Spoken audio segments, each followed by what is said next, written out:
ಮಾಜಿ ಸಚಿವ ಪರಮೇಶ್ವರ್ ನಾಯ್ಕ್ ಪುತ್ರನ ಮದುವೆಗೆ ಸಂಬಂಧಪಟ್ಟ ಹಾಗೆ ಈಗ ತಹಶೀಲ್ದಾರ್ ದೂರನ್ನ ದಾಖಲಿಸಿದ್ದಾರೆ. ನಾಗವೇಣಿ ತಹಶೀಲ್ದಾರ್ ಇವರೀಗ ಕೋರ್ಟ್ನಲ್ಲಿ ದೂರನ್ನ ಸಲ್ಲಿಸಿದ್ದಾರೆ.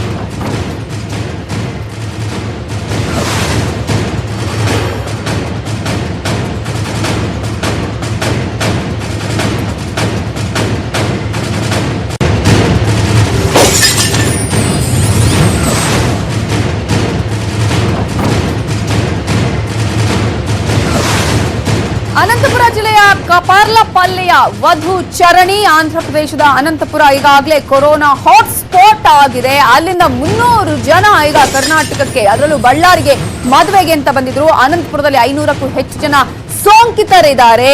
ಈಗ ನಿನ್ನೆ ಹರಪ್ಪನಹಳ್ಳಿಯ ಲಕ್ಷ್ಮೀಪುರದಲ್ಲಿ ಮದುವೆ ನಡೆದಿತ್ತು. ಈಗ ಇದುವೇ ಆತಂಕಕ್ಕೆ ಕಾರಣ ಆಗ್ತಾ ಇರೋದು.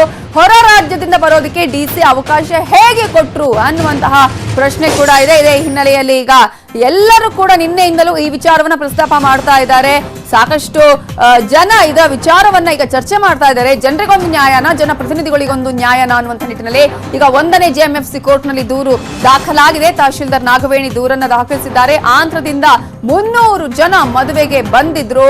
ಈ ಒಂದು ಮದುವೆಯ ಸಂದರ್ಭದಲ್ಲಿ ಆಂಧ್ರದ ಅನಂತಪುರದಿಂದ ಆಲ್ಮೋಸ್ಟ್ ಇಲ್ಲಿಗೆ ಮದುವೆಗೆ ಅಂತ ಹೇಳಿ ಬಂದಿದ್ರು. ಹಾಗಾದ್ರೆ ಈಗಾಗಲೇ ಕೊರೋನಾ ಹಾಟ್ಸ್ಪಾಟ್ ಆಗಿರುವಂತಹ ಆ ಒಂದು ಪ್ರದೇಶದಿಂದ ಇಲ್ಲಿಗೆ ಯಾವ ರೀತಿಯಾಗಿ ಅವಕಾಶವನ್ನ ಮಾಡಿಕೊಡ್ಲಾಗಿತ್ತು, ಅವರಿಗೆ ಬರೋದಕ್ಕೆ ಜಿಲ್ಲಾಧಿಕಾರಿ ಅವಕಾಶವನ್ನ ಕೊಟ್ಟಿದ್ರ ಅನ್ನುವ ಪ್ರಶ್ನೆ ಕೂಡ ಇಲ್ಲಿ ಈಗ ಎದುರಾಗ್ತಾ ಇರೋದು. ನೀವು ಗಮನಿಸ್ತಾ ಇದ್ರ ಸಾಕಷ್ಟು ಸಂಖ್ಯೆಯಲ್ಲಿ ನಿನ್ನೆ ಮದುವೆಯಲ್ಲಿ ಜನ ಪಾಲ್ಗೊಂಡಿದ್ರು.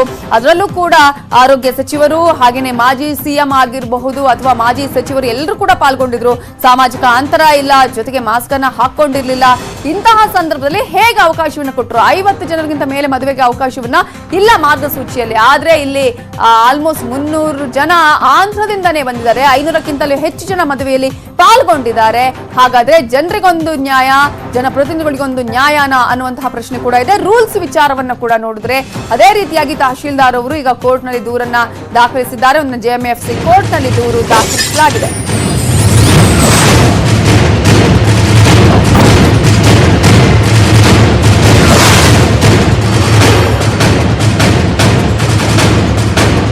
ಪರಮೇಶ್ವರ್ ನಾಯ್ಕ್ ಪರ ಈಗ ಸಚಿವ ಈಶ್ವರಪ್ಪ ಬ್ಯಾಟಿಂಗ್ ಮಾಡಿದ್ದಾರೆ. ಮದುವೆ ಹಿಂದಿನ ದಿನ ಆರತಕ್ಷತೆಗೆ ನಾನು ಹೋಗಿದ್ದೆ, ಆದ್ರೆ ಮದುವೆ ದಿನ ಹೆಚ್ಚು ಜನ ಬಂದಿದ್ದಾರೆ ಅಂತ ಹೇಳ್ತಿದ್ದಾರೆ. ಅದರ ಜೊತೆಗೆ ಜನಪ್ರತಿನಿಧಿಗಳ ಮನೆ ಕಾರ್ಯಕ್ರಮದಲ್ಲಿ ಇದೆಲ್ಲ ಸಹಜ, ಇವಾಗ ಕಾನೂನು ತನ್ನ ಕ್ರಮವನ್ನ ತಾನು ತೆಗೆದುಕೊಳ್ಳುತ್ತೆ ಅಂತ ಹೇಳಿ ಹಾರಿಕೆಯ ಉತ್ತರವನ್ನ ಕೊಟ್ಟಿದ್ದಾರೆ ಸಚಿವರಾಗಿರುವ KS ಈಶ್ವರಪ್ಪ ಅವರು.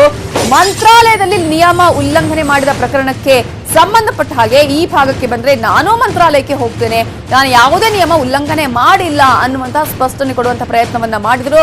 ಇದೇ ಕಾರಣಕ್ಕಾಗಿ ಅಲ್ಲಿನ ಅಧಿಕಾರಿಯನ್ನ ಎತ್ತಂಗಡಿ ಕೂಡ ಟ್ರಾನ್ಸ್ಫರ್ ಕೂಡ ಮಾಡಲಾಯಿತು. ಆದ್ರೆ ಈಗ ಒಂದೊಂದು ರೀತಿಯಲ್ಲಿ ಒಬ್ಬೊಬ್ಬರು ತಮ್ಮ ತಮ್ಮ ರೀತಿಯಲ್ಲೇ ಕಾನೂನನ್ನ ಅರ್ಥ ಮಾಡ್ಕೊಂಡ ಹಾಗೆ ಕಾಣಿಸ್ತಾ ಇದೆ. ಹಾಗಾದ್ರೆ KS ಈಶ್ವರಪ್ಪ ಏನ್ ಹೇಳಿದ್ರು ನೋಡಿ. ದಿನ ರಾತ್ರಿ ನಾನು ಕೂಡ ಮದುವೆಗೆ ಹೋಗಿದ್ದೆ. ಪರಮೇಶ್ವರ ನಾಯ್ಕ್ ಅವರ ಮಗನ ಮದುವೆ ಹೋದಂಥ ಸಂದರ್ಭದಲ್ಲಿ ಅವಾಗೇನು ಈ ಒಂದು ರಶ್ ಇರಲಿಲ್ಲ. ಆದರೆ ಸ್ವಾಭಾವಿಕವಾಗಿ ಚುನಾಯಿತ ಪ್ರತಿನಿಧಿಗಳ ಮದುವೆ ಅಂತಿದ್ದಂಗೆ ನುಗ್ತಾರೆ ಜನ, ಕರೆದವರು ಬರ್ತಾರೆ, ಕರೀದಿರೋರು ಬರ್ತಾ ಇದ್ದಾರೆ.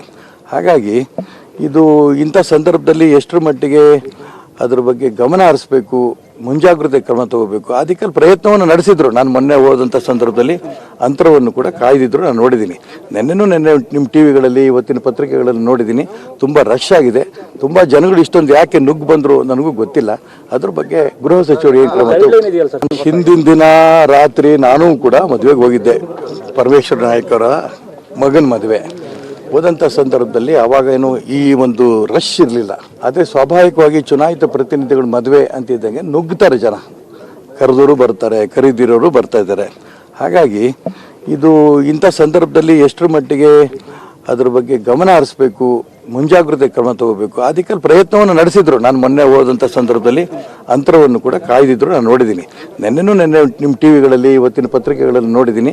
ತುಂಬ ರಶ್ ಆಗಿದೆ, ತುಂಬ ಜನಗಳು ಇಷ್ಟೊಂದು ಯಾಕೆ ನುಗ್ಗು ಬಂದರು ನನಗೂ ಗೊತ್ತಿಲ್ಲ.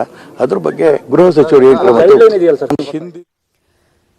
ಗ್ರಾಮೀಣಾಭಿವೃದ್ಧಿ ಸಚಿವರಾಗಿರುವ ಕೆ.ಎಸ್. ಈಶ್ವರಪ್ಪ ಅವರು ಹೇಳಿರುವಂತಹ ಮಾತನ್ನ ನೋಡಿದ್ವಿ ನಾವು. ನಾನು ಕೂಡ ಮೊನ್ನೆ ಮದುವೆಗೆ ಹೋಗಿದ್ದೆ, ಅಲ್ಲಿ ಸಾಮಾಜಿಕ ಅಂತರವನ್ನ ಕಾಯ್ದುಕೊಳ್ಳುವಂತಹ ನಿಟ್ಟಿನಲ್ಲಿ ಪ್ರಯತ್ನಗಳನ್ನ ಮಾಡಿದ್ರು. ಆದ್ರೆ ಜನಪ್ರತಿನಿಧಿ ಅಂದ ಮೇಲೆ ಅದು ಸಾಮಾನ್ಯ, ಕರೆದವರು ಬರ್ತಾರೆ, ಕರೆದವರು ಬರ್ತಾರೆ. ಆದ್ರೆ ನಿನ್ನೆ ತುಂಬಾ ರಶ್ ಆಗಿತ್ತು ಅನ್ನುವಂತಹ ವಿಚಾರವನ್ನ ಹೇಳ್ತಾರೆ. ಆದ್ರೆ ಜನಪ್ರತಿನಿಧಿಗಳು ಅಂದ ತಕ್ಷಣ ಅವರಿಗೆ ಹಾಗಾದ್ರೆ ಬೇರೆನೆ ರೂಲ್ಸ್ ಇದೆಯಾ, ಅವರಿಗೆ ಒಂದು ಕಾನೂನು ಇದೆಯಾ, ಅವರಿಗೆ ಅಂತಾನೆ ಒಂದು ನೀತಿ ನಿಯಮಗಳನ್ನ ರೂಪಿಸಲಾಗತ್ತಾ? ಹಾಗಾದ್ರೆ ಜನರು ಆ ಒಂದು ಮದುವೆಗಳಿಗೆ ಬರಬಾರ್ದು ಅಂತ ಹೇಳಿ ಒಂದು ರೀತಿ ಮನವಿಯನ್ನ ಮಾಡ್ಕೊಳ್ಬಹುದಾಗಿತ್ತಲ್ಲ ಇಂತಹ ಸಂದರ್ಭದಲ್ಲಿ ಬೇಡ ಅಂತ ಹೇಳಿ.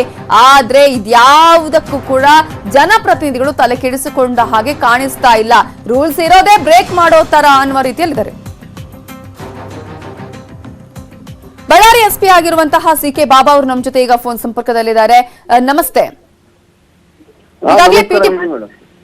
ಪಿ.ಟಿ. ಪರಮೇಶ್ವರ್ ನಾಯ್ಕ ಅವರ ಒಂದು ಮಗನ ಮದುವೆ ವಿಚಾರಕ್ಕೆ ಸಂಬಂಧಪಟ್ಟಂತೆ ಆಂಧ್ರದಿಂದ 300 ಜನ ಬಂದಿದ್ರು ಅಂತ ಹೇಳಿ, ಸೊ ಹೇಗೆ ಅವಕಾಶವನ್ನ ಅಲ್ಲಿ ನೀಡಲಾಗಿತ್ತಾ, ಹೇಗೆ ಯಾವ ರೀತಿಯಾಗಿ ಈಗ ಎಲ್ಲರಲ್ಲೂ ಕೂಡ ಇರುವಂತಹ ಪ್ರಶ್ನೆ ಏನಾಯ್ತು, ಹೇಗೆ ಈಗ ಅವಕಾಶ ಕೊಟ್ರು ಅಂತ ಹೇಳಿ? ಯಾವ್ದು ಅವಕಾಶ ನಾವು ಕೊಟ್ಟಿಲ್ಲ ಅವರಿಗೆ. ಅವರು ಮದುವೆಗೆ ಯಾರು ಬಂದಿದ್ದಾರೆ ಅವ್ರ ಬಗ್ಗೆ ನಮ್ಗೆಲ್ಲ ವಿಜುವಲ್ಸ್ ಇದೆ.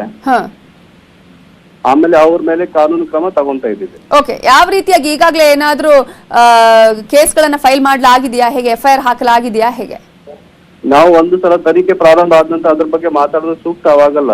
ಅದಕ್ಕೆ ತನಿಖೆ ಜಾರಿಯಲ್ಲಿದೆ ತನಿಖೆ. ಓಕೆ, ಈಗ ನೀವು ಹೇಳಿದ್ರಿ ಅಂದ್ರೆ ಆಲ್ರೆಡಿ ಈಗ ತನಿಖೆ ಜಾರಿಯಲ್ಲಿದೆ ಅಂತ ಹೇಳಿ, ಹಂಗಾದ್ರೆ ಅಲ್ಲಿಗೆ ಅರ್ಥ ಈಗ ಕೇಸ್ ಆಗಿದೆ ಅಂತ ಹೇಳಿ? ತನಿಖೆ ಜಾರಿಯಲ್ಲಿದೆ ಅಂತ ಇಷ್ಟೇ ಹೇಳ್ತೀನಿ, ಅದಕ್ಕೆ ಜಾಸ್ತಿ ಏನು ಹೇಳಕ್ ಬರಲ್ಲ. ಅದು ಚಾರ್ಜ್ ಶೀಟ್ ಆದ ನಂತರ ಹೇಳ್ತೀವಿ ನಂತರ. ಓಕೆ, ಎಷ್ಟು ಜನ ಬಂದಿದ್ರು ಅನ್ನೋದ್ರ ಬಗ್ಗೆ ಏನಾದ್ರು ಮಾಹಿತಿ ಇದೆಯಾ? ಅದು ಕೂಡ ತನಿಖೆಯಲ್ಲೇ ಬರುತ್ತೆ, ಅದನ್ನ ನಾನ್ ಮಾತಾಡಕ್ ಬರಲ್ಲ. ಓಕೆ, ಬಟ್ ಅವಕಾಶವನ್ನ ಅವರು ಇದಕ್ಕೆ ಪರ್ಮಿಷನ್ ಅನ್ನ ಪಡ್ಕೊಂಡಿದ್ರಾ? ಪರ್ಮಿಷನ್ ಅದೆಲ್ಲ ತಾವು ಅವ್ರಿಗೆ ರೆವಿನ್ಯೂ ಆಫೀಷಿಯಲ್ಸ್ ಕೇಳಬೇಕು, ಅವರು ನೋಟಿಸ್ ಕೊಟ್ಟಿದ್ದಾರೆ ಅವರಿಗೆ ಅಡ್ವಾನ್ಸ್ ಆಗಿ. ಓಕೆ, ಇಷ್ಟು ಜನನೇ ಬರ್ಬೇಕು ಅನ್ನೋ ಮಾರ್ಗಸೂಚಿಯಲ್ಲಿದೆ, 50 ಜನರಿಗಿಂತ ಹೆಚ್ಚು ಜನ ಬರ್ಲಿಕ್ಕೆ ಇಲ್ಲ ಅಂತ ಹೇಳಿ. ಮಾರ್ಗಸೂಚಿ MHA ಗೈಡ್ಲೈನ್ಸ್ ಇದೆ, ಅದನ್ನ ಅವ್ರಿಗೆ ಕಮ್ಯುನಿಕೇಟ್ ಆಗಿದ್ದಿದೆ. ಅವರು ರೆವಿನ್ಯೂ ಡಿಪಾರ್ಟ್ಮೆಂಟ್ ಇಂದ ನೋಟಿಸ್ ಕೊಟ್ಟಿದ್ದಾರೆ ಅದ್ರ ಬಗ್ಗೆ. ಬಟ್ ಆದ್ರೂ ಕೂಡ ಅಲ್ಲಿ ಈ ಒಂದು ಕಾನೂನು ಉಲ್ಲಂಘನೆ ಮಾಡಿ 500ಕ್ಕಿಂತಲೂ ಹೆಚ್ಚು ಜನ ಪಾಲ್ಗೊಂಡಿದ್ದಾರೆ ಅಂತ ಹೇಳಿ ಈಗಾಗಲೇ ಕೋರ್ಟ್ ಅಲ್ಲೂ ಕೂಡ ತಹಶೀಲ್ದಾರ್ ಅವರು ದೂರನ್ನ ದಾಖಲಿಸಿದ್ದಾರೆ ಇದೇ ವಿಚಾರಕ್ಕೆ ಸಂಬಂಧಪಟ್ಟ ಹಾಗೆ ಅಂತ. ರಿಪೀಟ್ ಮಾಡಿ.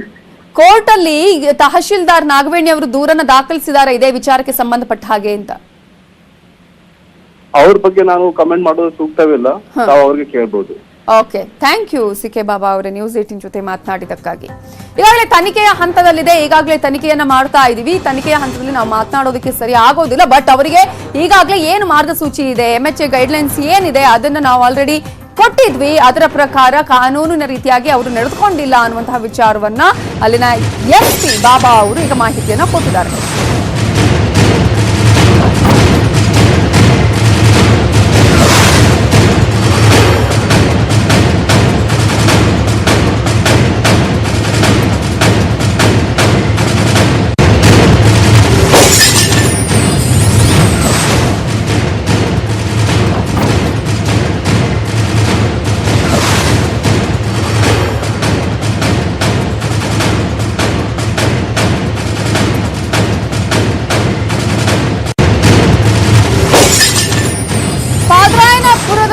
ಮಾಸ್ಕ್ ಹಾಕಿಲ್ಲ ಅಂತ ಹೇಳಿ ದಂಡವನ್ನ ಹಾಕಿದ್ರು. ಜನಸಾಮಾನ್ಯರಿಗೊಂದು ಜನಪ್ರತಿನಿಧಿಗಳಿಗೊಂದು ರೂಲ್ಸ್ ಇಲ್ಲಿ ಅನ್ನೋದನ್ನ ನೋಡ್ಬೇಕೀಗ. ನೂರಾರು ಜನರನ್ನ ಸೇರಿಸಿ ಮದುವೆಯನ್ನ ಮಾಡ್ತಾರೆ, ಸಾವಿರಾರು ಜನರನ್ನ ಸೇರಿಸಿ ರ್ಯಾಲಿ ಮಾಡ್ತಾರೆ. ಸಚಿವರು ಶಾಸಕರುಗಳು ಎಲ್ಲ ಹೋಗಿ ಯಾವ್ಯಾವ ಕಾರ್ಯಕ್ರಮಗಳಿದೆಯೋ ಉದ್ಘಾಟನೆ ಮಾಡ್ತಾರೆ, ಒಂದಷ್ಟು ಜನರನ್ನ ಸೇರಿಸ್ತಾರೆ.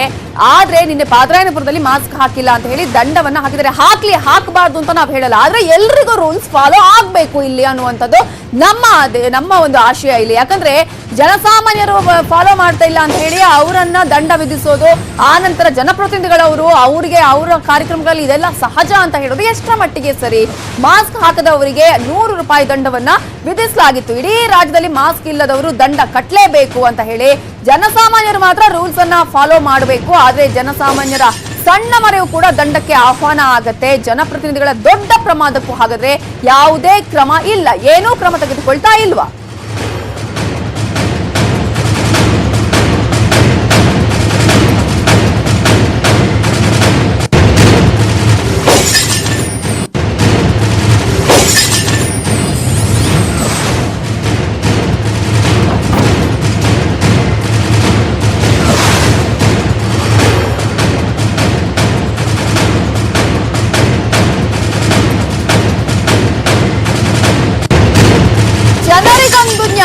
ಜನಸಾಮಾನ್ಯರಿಗೆ ಒಂದು ನ್ಯಾಯ, ಆದ್ರೆ ಜನಪ್ರತಿನಿಧಿಗಳಿಗೆ ಒಂದು ನ್ಯಾಯ ಅನ್ನುವಂತಹ ರೀತಿ ಆಗ್ತಾ ಇದೆ ಇಲ್ಲಿ. ಇಂತಹ ಬೇಜವಾಬ್ದಾರಿ ನಾಯಕರ ಬಗ್ಗೆ ನೀವು ಏನ್ ಹೇಳ್ತೀರಾ? ನಿಮ್ಮ ಅಭಿಪ್ರಾಯ ಏನು? ಒಂದ್ ಕಡೆ ಜನರು, ಜನಪ್ರತಿನಿಧಿಗಳು ಅನ್ನೋದನ್ನ ನಾವು ನೋಡ್ಬೇಕಾಗತ್ತೆ. ಈಗಾಗಲೇ ಈಶ್ವರಪ್ಪ ಅವರು ಹೇಳ್ತಾ ಇದ್ರು, ಜನಪ್ರತಿನಿಧಿಗಳ ಕಾರ್ಯಕ್ರಮಗಳು ಇವೆಲ್ಲ ಸಾಮಾನ್ಯ ಅಂತ. ನಿನ್ನೆ ಮಾಜಿ ಸಿಎಂ ಸಿದ್ದರಾಮಯ್ಯ ಅವರು ಕೂಡ ಹೇಳ್ತಾ ಇದ್ರು, ಈ ತರ ಆಗತ್ತೆ, ಕರೆದವರು ಬರ್ತಾರೆ, ಕರೆಯದವರು ಬರ್ತಾರೆ ಅಂತ ಹೇಳಿ. ಹಾಗಾದ್ರೆ ರೂಲ್ಸ್ ಅಂದ್ರೆ ಈ ರೂಲ್ಸ್ ಎಲ್ರಿಗೂ ಕೂಡ ರೂಲ್ಸ್ ಒಂದೇ ಅಲ್ವಾ? ಎಲ್ರು ಕೂಡ ಪಾಲನೆ ಮಾಡ್ಲೇಬೇಕಲ್ವಾ? ಜನರಿಗೊಂದು, ಜನಪ್ರತಿನಿಧಿಗಳಿಗೆ ಒಂದು ರೂಲ್ಸ್. ನಿಮ್ಮ ಅಭಿಪ್ರಾಯ ಏನು? ನೀವ್ ಏನ್ ಹೇಳಕ್ ಬಯಸ್ತೀರಾ ಇಂತಹ ಸಂದರ್ಭದಲ್ಲಿ? ನೀವು ಕರೆ ಮಾಡಿ ನಮಗೆ ನಿಮ್ಮ ಅಭಿಪ್ರಾಯವನ್ನ ಕೂಡ ಹೇಳಬಹುದು, ನಿಮ್ಮ ಅಭಿಪ್ರಾಯವನ್ನ ಹಂಚಿಕೊಳ್ಬಹುದು. ಜನನಾಯಕರಿಗೆ ಇಲ್ವಾ ಹಾಗಾದ್ರೆ ಲಾಕ್ಡೌನ್ ರೂಲ್ಸ್? ಏನ್ ಹಾಗಾದ್ರೆ ಅವ್ರಿಗೆ ಯಾರಿಗೂ ಕೂಡ ಕೊರೋನಾ ಬರೋದಿಲ್ವಾ ಅನ್ನುವಂತಹ ಪ್ರಶ್ನೆ ಇದೆ. ಅವರಿಂದಾಗಿ ಇನ್ನೊಂದಷ್ಟು ಜನರಿಗೆ, ಅಂದ್ರೆ ಈ ರೀತಿಯಾಗಿ ಗುಂಪುಗೂಡಿಸಿ ಜನರನ್ನ ಅಲ್ಲಿಗೆ ಕರೆಸಿ ಈ ತರ ಏನಾದ್ರೂ ಹೆಚ್ಚು ಕಡಿಮೆ ಆದ್ರೆ ಯಾರು ಇದರ ಜವಾಬ್ದಾರಿಯನ್ನ ಹೊತ್ತುಕೊಳ್ತಾರೆ? ಅದರ ಜವಾಬ್ದಾರಿನ ಅವರು ತೆಗೆದುಕೊಳ್ತಾರಾ ಅಂತ ಹೇಳಿ. ನೀವು ನಿನ್ನೆ ಪಾದರಾಯನಪುರದಲ್ಲಿ ಯಾವ ರೀತಿಗೆ 100 ರೂಪಾಯಿ ದಂಡವನ್ನ ಮಾರ್ಷಲ್ಸ್ ಹಾಕಿದ್ರು ಅಂತ ನಾವು ತೋರಿಸ್ತಾ ಇದೀವಿ. ಅಂದ್ರೆ ಅದನ್ನ ತಪ್ಪು ಅಂತ ನಾವು ಹೇಳ್ತಾ ಇಲ್ಲ. ಮಾಸ್ಕ್ ಹಾಕೊಳ್ಳೇಬೇಕು, ಅವರ ಜೀವದ ಹೊಣೆಯನ್ನ ಅವರೇ ವಹಿಸಿಕೊಳ್ಬೇಕಾಗುತ್ತೆ, ಅವರ ಆರೋಗ್ಯವನ್ನ ಅವರೇ ನೋಡ್ಕೊಳ್ಬೇಕಾಗುತ್ತೆ. ಆದ್ರೆ ಇಲ್ಲಿ ದಂಡವನ್ನ ಹಾಕೋದು, ಅಲ್ಲಿ ಅವರಿಗೆ ಹೇಗ್ ಬೇಕೋ ಹಾಗೆ ಜನಪ್ರತಿನಿಧಿಗಳಿಗೆ ಅವಕಾಶವನ್ನ ಮಾಡ್ಕೊಡೋದು ಎಷ್ಟರ ಮಟ್ಟಿಗೆ ಸರಿ ಅನ್ನುವಂತಹ ಪ್ರಶ್ನೆ. ಒಂದ್ ಕಡೆ ನಿನ್ನೆ ಪರಮೇಶ್ವರ್ ನಾಯ್ಕ ಅವರ ಮಗನ ಮದುವೆ ವಿಚಾರ ಆದ್ರೆ, ಇನ್ನೊಂದ್ ಕಡೆ ನಮ್ಮ ಜನಪ್ರತಿನಿಧಿಗಳು ಸರ್ಕಾರದಲ್ಲೇ ಇರುವಂತವರು, ರೂಲ್ಸ್ ಅನ್ನೇ ಮಾಡುವಂತವರು, ಬೇರೆ ಬೇರೆ ಕಡೆಗೆ ಹೋಗುವಂತ ಸಂದರ್ಭದಲ್ಲಿ, ಕಾರ್ಯಕ್ರಮಗಳನ್ನ ಮಾಡುವಂತ ಸಂದರ್ಭದಲ್ಲಿ ಗುಂಪಾಗಿ ಬರೋದು, ಮೆರವಣಿಗೆಗಳನ್ನ ಮಾಡ್ಕೊಳ್ಳೋದು, ಜೊತೆಗೆ ಮಾಸ್ಕ್ ಹಾಕದೆ ಸಾಮಾಜಿಕ ಅಂತರವನ್ನ ಕಾಪಾಡ್ಕೊಳ್ಳದೆ ಇರೋದು ಎಷ್ಟರ ಮಟ್ಟಿಗೆ ಸರಿ?